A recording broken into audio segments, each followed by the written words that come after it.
Once upon a time, there were two people, a husband and wife. The husband saw someone who was learning to teach well. He wanted to learn very much. He took 30 taels of silver and left his wife to go and study. He walked from one village to another. He heard that there was a place where someone who knew how to teach the akmakata was good, so he went to find that place. When he met a good teacher, he recited to him and made him listen to it, but he didn't like it. After walking a long way, he met an old man. The old man asked, "Where are you going, walking alone? What are you looking for?" The man replied, "Oh, old man, I came here because I heard that there is a teacher here who knows how to teach well.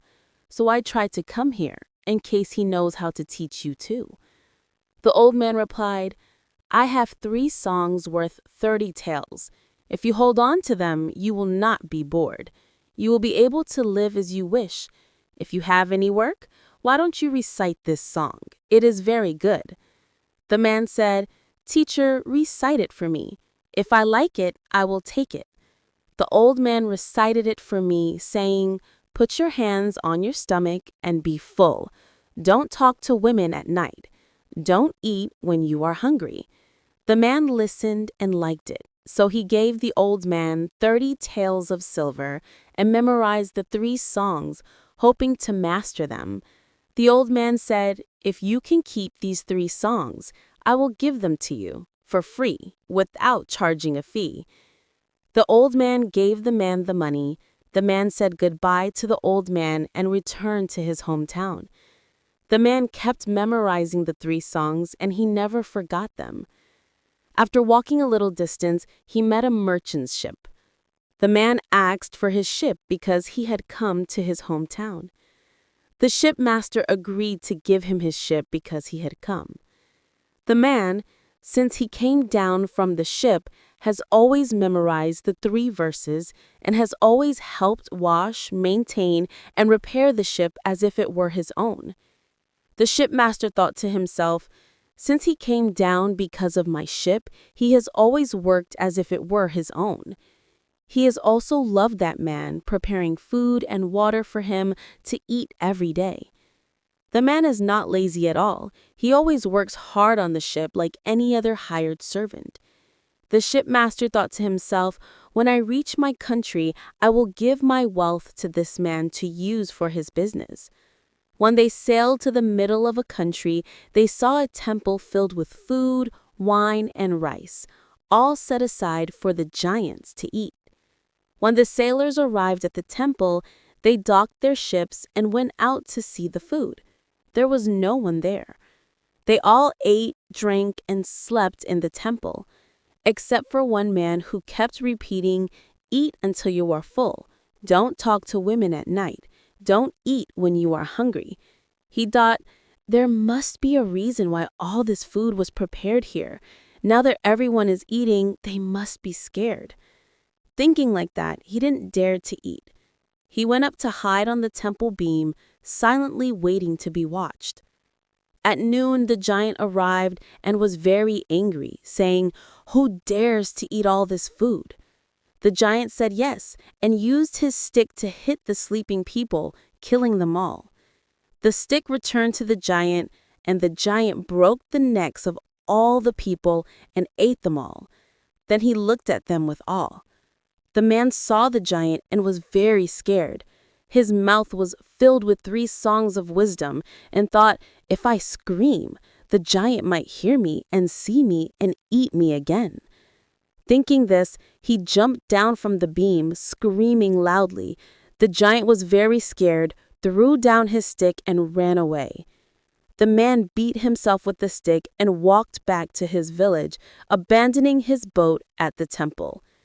When he arrived at night, the man hid the stick under the stairs, put a stone on top of it, and went upstairs to sleep. His wife asked him, and he told her to wait until morning to tell him. After the husband left, the wife stayed at home. She had a lover. At night, when the husband arrived home, the lover came to listen to him under the house. He wanted to know the story quickly. He asked the mistress of the lover, "How was the journey? Can we wait until morning to talk?" The wife kept hugging and caressing him. Unable to bear it, the husband said, "I spoke to you wrongly because the teacher said, 'Don't talk to women at night.' Now I'm speaking wrongly."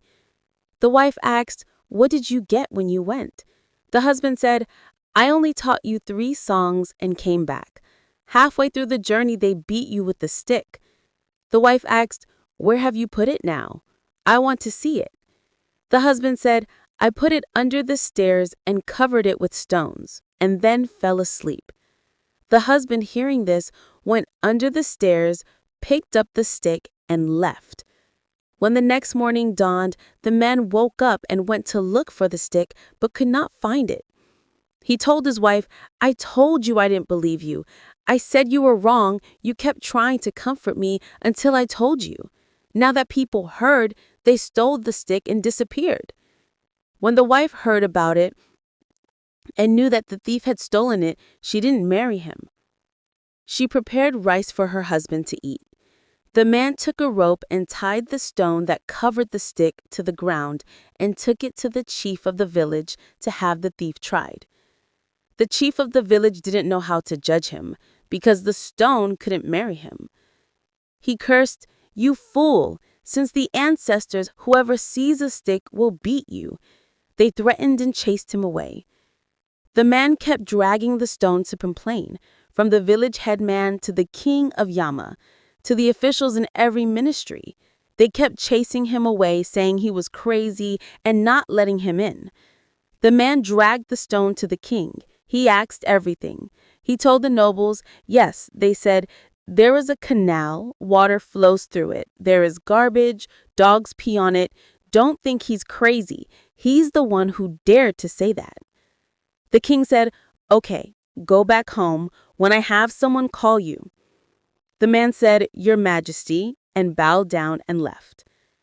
After the man left, the king ordered the people to tell him the king will let all the dancers go out and dance for 3 days and 3 nights so that the people can watch as they please, without any restrictions. And he ordered a play to be performed. At that time, almost all the people came to watch. The king entered the palace, chose a bottle of special perfumed oil that was only for the king, all the people and the nobles, and never had any. He used a servant to take it to the man and said, "The king has given you and your wife a gift to anoint, but you must stay at home and not go to the theater. Only your wife can go and watch." The servant took it and told him everything, then returned to bow down and tell the king. The man got the oil and called his wife to give him the oil and said, "Your Majesty, the Lord of life has given me this oil because he has compassion and love for me. Let me apply it to go and see the play with them. But now I have a headache. You apply it and go and see the play with them."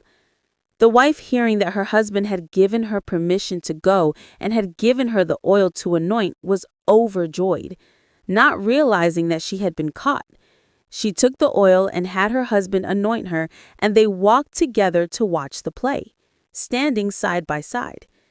After a while, the king smelled the oil and whispered to one of the officials, "Go and smell all the people who are watching the play. If you smell that fragrant oil, how many of them are there? Bring them to me quickly." The king bowed down and went to smell the other people. He did not smell anything. He only smelled a man and a woman who were standing side by side. He anointed both of them with fragrant oil. He took both the man and the woman and presented them to the king. He stopped dancing. He called both the man and the woman. When they arrived, he asked, "Is this your wife?" The man bowed down and said, "Yes." He asked the young man, "Did you steal this young man's staff?" The young man bowed down and said, "Yes." He ordered that the rod be brought, and that the husband and wife be chained and punished. The man who owned the rod bowed down and begged forgiveness, and without any anger gave up his house and wife to the husband. The husband was very happy, bowed down and asked for forgiveness, and then returned. The man who owned the stick offered the stick to the king and bowed down to the king, but the king refused. He said, "This stick you are beating is very expensive. The king has given permission to open a storehouse of gold and silver for the man to take as much as he wants." The man went through the entire storehouse of gold and silver, saw an old knife under the storehouse, took the knife and a little money to spend on the road, and went in, bowed down to the king's donkey, and walked away. The king did not say anything, but all the people criticized the man as a fool, not taking gold and silver to a rusting knife. The man left that kingdom and went to another kingdom. One day, the king of that kingdom ordered a rich man, "Tomorrow morning I will go to the forest and ask the rich man to make a beautiful chariot. Carve it and paint it for me. By tomorrow morning, if you do not do it, you will be punished with your life." But the rich man did not do it and did not